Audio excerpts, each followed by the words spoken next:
सेठ दुर्गादास और उनकी धर्मपत्नी आशा देवी का रामनगर में एक सभ्य परिवार था। दुर्गादास ने अपनी मेहनत से खूब धन दौलत कमाया था, पर दुर्गादास को एक दुख था कि उसके इकलौते बेटे मोहन को शराब और जुए की बुरी लत थी। वो रोज़ाना शराब पीकर बेसुध होकर देर से घर लौटता था। मोहन की रोज़ाना शराब और जुए की लत ने सेठ दुर्गादास की चिंता बढ़ा दी थी। हर समय दुर्गादास और आशा मोहन को लेकर परेशान रहने लगे। एक दिन दुर्गादास ने आशा से कहा, आशा, मैं सोच रहा हूँ कि मोहन की शराब और जुए की लत बढ़ती जा रही है। मैंने किशोर भाई साहब से बात की हुई है। उन्होंने एक लड़की बताई है, बहुत ही अच्छे घराने की सुशील लड़की है। मैं सोच रहा हूँ मोहन की शादी कर देते हैं। शायद बहू के आने से मोहन थोड़ा सुधर जाए। आशा, ये तो आप ठीक कह रहे हो। किशोर भाई साहब से बात करके हम रिश्ता पक्का कर देते हैं। सेठ दुर्गादास अपने मित्र किशोर से बात करके लड़की के घर वालों से बात करता है। उसी शाम मोहन जब घर आता है, सेठ दुर्गादास उससे कहता है, मैंने तुम्हारे लिए लड़की पसंद की है। लड़की अच्छे घराने की पढ़ी लिखी है। मोहन, मुझे कोई शादी नहीं करनी पिताजी। दुर्गादास, मोहन, अगर तुमने इस शादी के लिए मना किया तो तुम्हारा खर्चा पानी पैसे सब मिलने बंद हो जाएंगे। पिता की कही बातों को सुनकर मोहन डर जाता है और शादी के लिए हाँ कर देता है। कुछ दिनों बाद मोहन की शादी सुहाना नाम की लड़की से हो जाती है। सुहाना बहुत ही सुशील और समझदार लड़की थी। वो अपनी सास आशा और ससुर दुर्गादास का बहुत ध्यान रखती थी, पर मोहन उसको बिल्कुल भी पसंद नहीं करता था। दुर्गादास ने सोचा था कि मोहन की शादी के बाद शायद आदतें सुधर जाएंगी, पर ऐसा बिल्कुल भी नहीं हुआ। मोहन अभी भी रोज़ाना शराब के नशे में ही रहता था। दुर्गादास, मेरी तबीयत कुछ ठीक नहीं लग रही है। मैंने वकील साहब को बुलाया है। मैं चाहता हूँ कि मरने से पहले अपनी सारी जायदाद सुहाना बहू और उसके होने वाले बच्चों के नाम कर जाऊँ। मैं नहीं चाहता कि मोहन की बुरी आदतें इस घर को तबाह कर दें। सारी जायदाद सुहाना और उसके होने वाले बच्चों के नाम करके सेठ दुर्गादास स्वर्ग सिधार जाते हैं। दुर्गादास के मरने के बाद सुहाना अपनी सास आशा का बहुत ख्याल रखती थी। वो आशा को कभी भी दुखी नहीं रहने देती थी। एक दिन, माँ जी, ये लीजिए आपका हल्दी वाला दूध। आशा, बहू, तुम मेरा कितना ख्याल रखती हो। एक मोहन है जो सारा दिन घर से गायब रहता है, पता नहीं अभी भी कहाँ होगा। मोहन, माँ, ये सब क्या है? पिताजी ने सारी जायदाद सुहाना के नाम क्यों कर दी, जैसे मैं तो उनका बेटा ही नहीं। आशा, मोहन, तुम्हारी शराब की बुरी आदतों की वजह से तुम्हारे पिताजी ने ऐसा किया है। मोहन, पिताजी ने यह सब ठीक नहीं किया माँ। मोहन गुस्से से फिर से शराब पीने के लिए घर से बाहर निकल जाता है। वो एक बार में पहुँचता है, वहाँ देखता है सामने एक लड़की डांस कर रही है। मोहन लड़की को देखकर चौंक जाता है। लड़की बिल्कुल मोहन की पत्नी सुहाना की शक्ल की होती है। मोहन के दिमाग में सुहाना को रास्ते से हटाने की तरकीब आ जाती है। वो मैनेजर को बोलकर लड़की को अपने पास आने को कहता है। लड़की उसके टेबल पर जाती है। मोहन, मेरा एक काम करोगी? बहुत पैसे मिलेंगे। साहब, पैसों के लिए तो मयूरी कुछ भी कर जाएगी, बस आप काम बताओ। मोहन, एक काम करो, मुझे बार मेरी गाड़ी के पास मिलो। कुछ देर बाद मयूरी बार से बाहर आती है। मोहन मयूरी को गाड़ी में बैठने को कहता है और अपनी बात शुरू करता है। मोहन, देखो मयूरी, बात यह है कि मेरी पत्नी सुहाना की शक्ल हूबहू तुमसे मिलती है।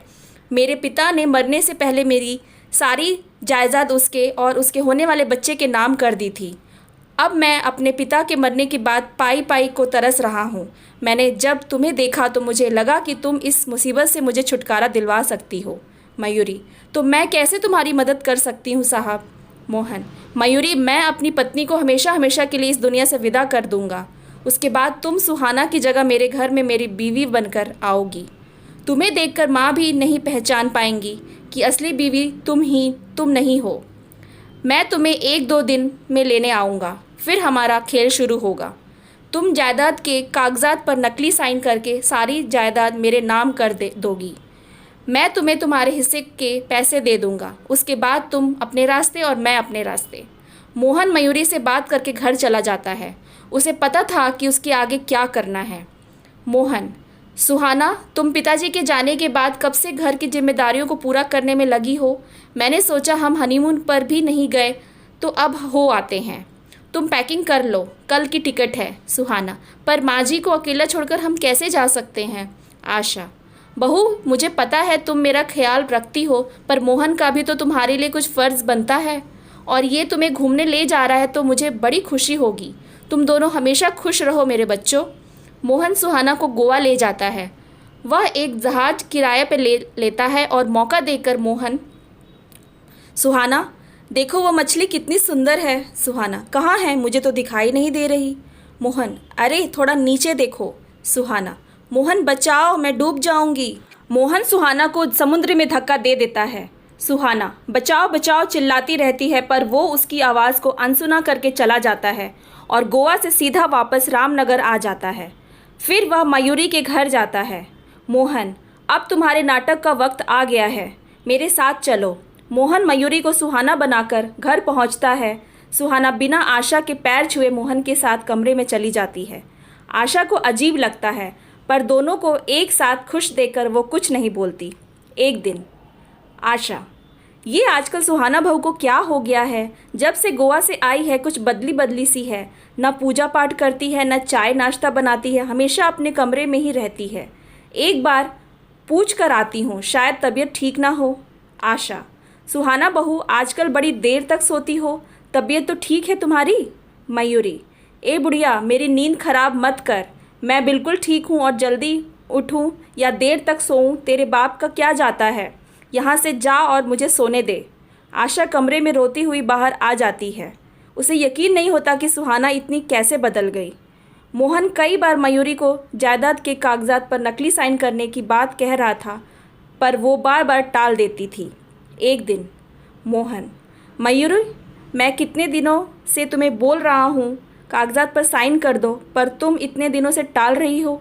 अगर तुमने मुझे ज़्यादा समझदारी दिखाई या कोई हेरा फेरी की तो याद रखना, मैं तुम्हें इस घर में सुहाना बनाकर ला सकता हूँ तो निकाल भी सकता हूँ। मयूरी, अरे डार्लिंग पतिदेव, वो अभी मैं नकली साइन की प्रैक्टिस कर रही हूँ, जैसे ही सीख जाऊँगी कर दूँगी। मोहन गुस्से में वहाँ से चला जाता है। मयूरी के बॉयफ्रेंड सतीश का फ़ोन आ जाता है। सतीश, अरे मेरी जान मयूरी कहाँ हो आजकल, बार में भी नहीं दिखती। मयूरी, बस समझ लो एक मुर्गा फंसाया है जिसे हलाल करना बाकी है बस।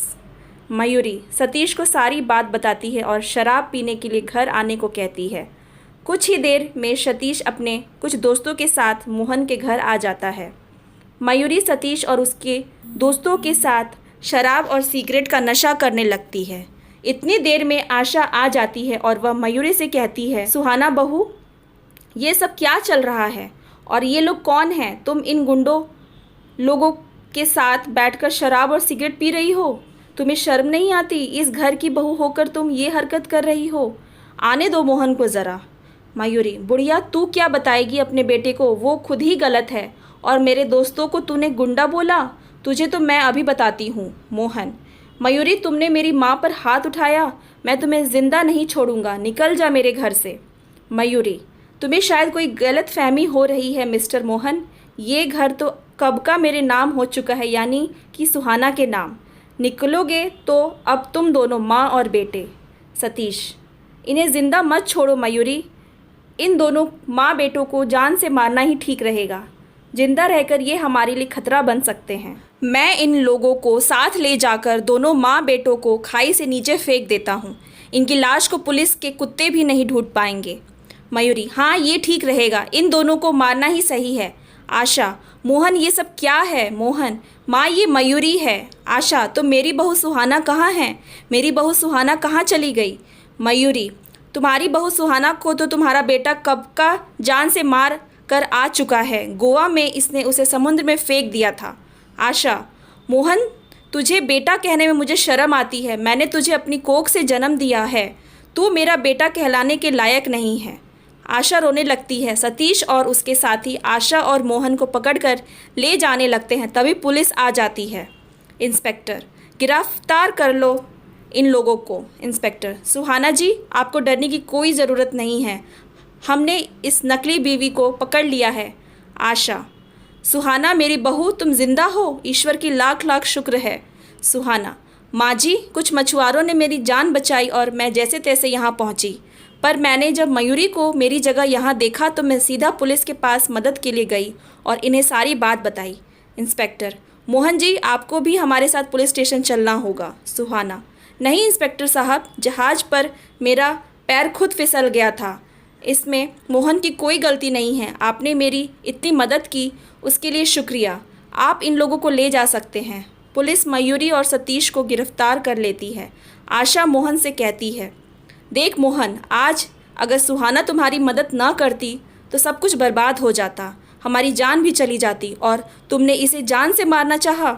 मोहन, सुहाना मुझे माफ़ कर दो, मैं अपनी बुरी आदतों के नशे में सही और गलत का फ़र्क भूल गया था। सुहाना, नहीं नहीं, आप मुझसे माफ़ी मत मांगिए, जो होना था सो हो गया, आप दुखी मत होइए, मैं आपसे बिल्कुल भी नाराज़ नहीं हूँ। सुहाना की अच्छाइयों ने सुहाना को ज़िंदा रखा और उसने अपने परिवार को भी बचा लिया। उस दिन से मोहन भी सुधर जाता है और काम पर जाने लगता है। ये देखकर आशा बहुत खुश होती है और सुहाना को गले से लगा लेती है। Thanks for watching. Please like and subscribe my channel.